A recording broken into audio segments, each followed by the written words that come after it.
Hola, hoy tenemos con nosotros en este café con Cement a Daniel Lacalle.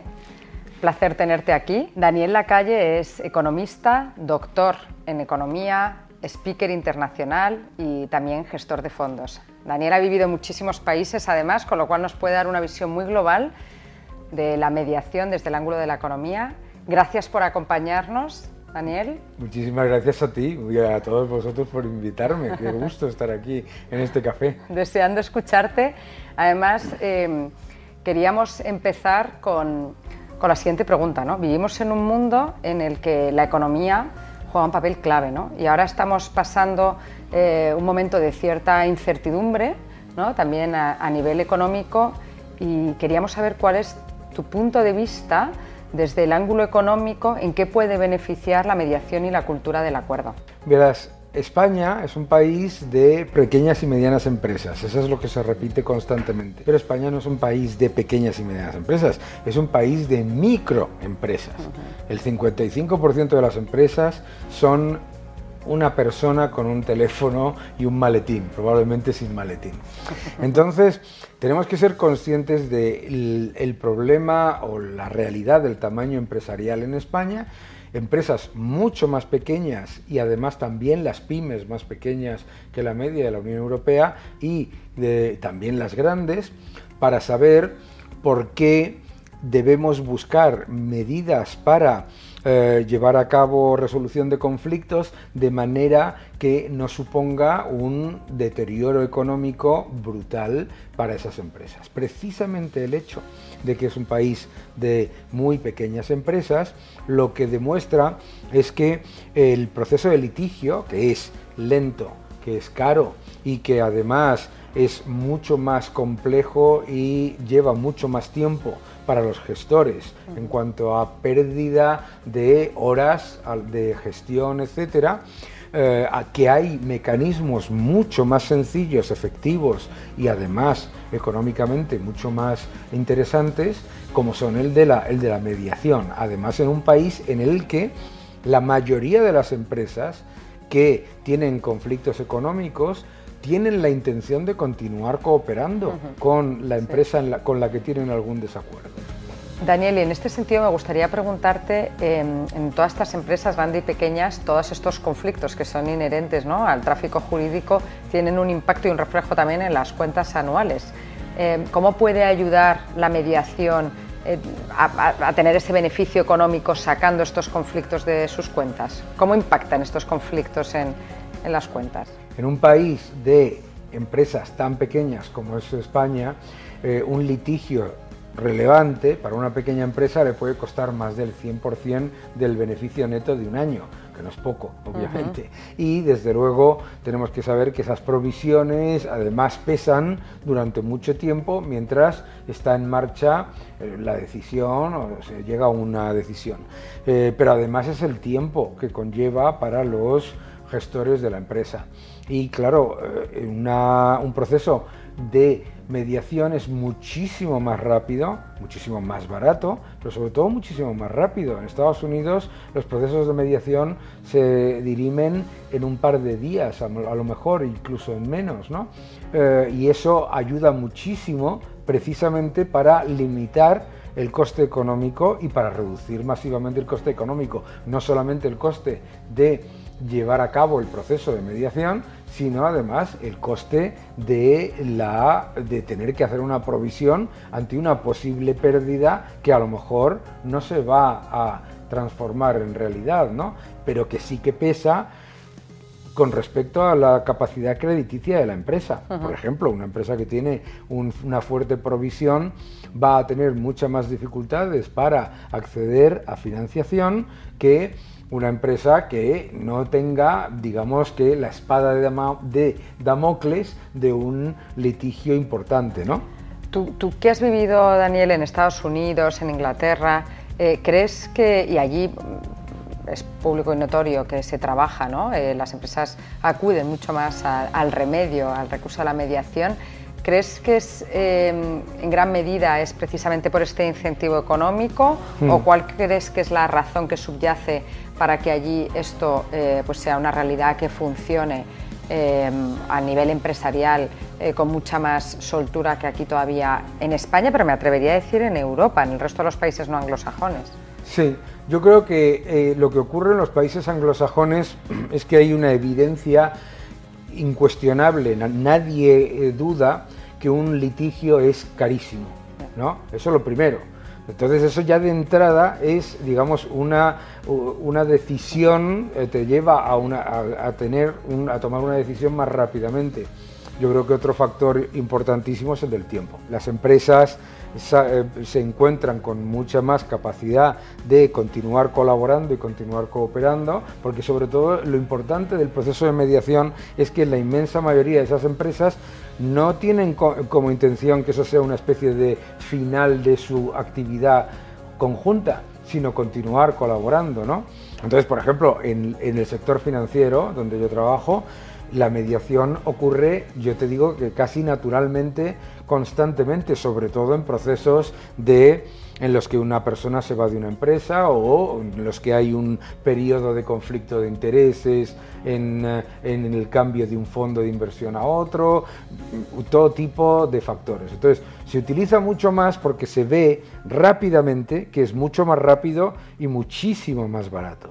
Porque yo creo que lo que pasa en Europa es que hay más un problema de desconocimiento, y en España en particular. Sí. Las sociedades europeas y la española en particular también son sociedades que se han creado de arriba a abajo, desde el Estado, las instituciones, con muy, digamos, reglamentado hacia el ciudadano, mientras que la sociedad anglosajona está más orientada de abajo arriba. De hecho, para protegerte de las instituciones en muchos casos. Entonces, allí siempre se ve el ir a un litigio como un último recurso. No solamente las diferencias de costes son brutales, pero no solamente una cuestión de coste, sino de tiempo, y también es importante el tema reputacional. En un proceso de mediación, todas las partes tienen, digamos, una salida positiva para la empresa y para la otra empresa, y sin embargo, en un litigio, incluso aunque se gane, se puede incurrir en un problema reputacional, incluso que se perciba a la empresa que lleva a cabo ese litigio como que es muy litigadora, ¿no? Sí, el con concepto, esa connotación que tiene. Eso es una connotación en sí mismo, cuidado con esta empresa que a la mínima te lleva a juicio, ¿no? Y luego también esos costes anexos a la ejecución de esas decisiones, sea una sentencia o un laudo, ¿no? Cuando no se cumple voluntariamente, tú tienes que ir a la vía ejecutiva, y esas decisiones también conllevan esa ejecución unos costes. Yo creo que si al final se trabajara más de la mano, ¿no?, de economistas haciendo ese ejercicio. Bueno, a ver, yo el enfrentarme a este procedimiento, realmente, ¿qué costes me supone, ¿no?, de abogado, de procurador, o de tasas del juzgado, de la corte, o los árbitros que tienes que pagar en su caso cuando es los informes periciales, que a mí me consta que también, ¿no?, tú has participado como perito en varios, más las potenciales costas, más la segunda instancia, más la ejecución, es decir, todos esos costes. Si realmente se hiciera ese ejercicio económico más otros que a lo mejor no son tan obvios, pero que están ahí, que tú comentabas, el impacto en las cuentas, el impacto de estar enfadado, ¿no?, con tu otra parte comercial, etcétera, nos llevarían a un resultado desde el ángulo económico de poder hacer mayores descuentos, concesiones en el marco de una negociación, o de estar abiertos a una mediación, ¿no? Completamente, completamente. De hecho, en muchos procesos de mediación en los que el cliente que acude a un abogado en Estados Unidos o en Reino Unido, muchos procesos no empiezan con la idea del cliente pensando en mediar, sino en ir a juicio. Y es precisamente la empresa de abogados, la firma de abogados, o lo que sea, la que le muestra la conveniencia, simplemente haciendo un cálculo de valor presente neto de lo que puede ser litigar. Eso también es muy importante tenerlo en cuenta, adicional a otro efecto del que se habla muy poco, que puedes ganar y luego pasar mucho tiempo hasta recibir la compensación y si la recibes, en algunos casos. Eso los economistas, ¿no? Con las fórmulas que utilizáis, ese descuento del dinero de llevarlo, claro, ¿no? En el tiempo, eso tiene un coste económico también. Hombre. El hecho de decir, en lugar de cobrar hoy X, cobro sí, X más sí, en el mejor de los escenarios, pero a 3 claro, años vistas, ¿no? Claro. Entonces ese dinero descontado a día de hoy... En el valor presente neto de algo que se pueda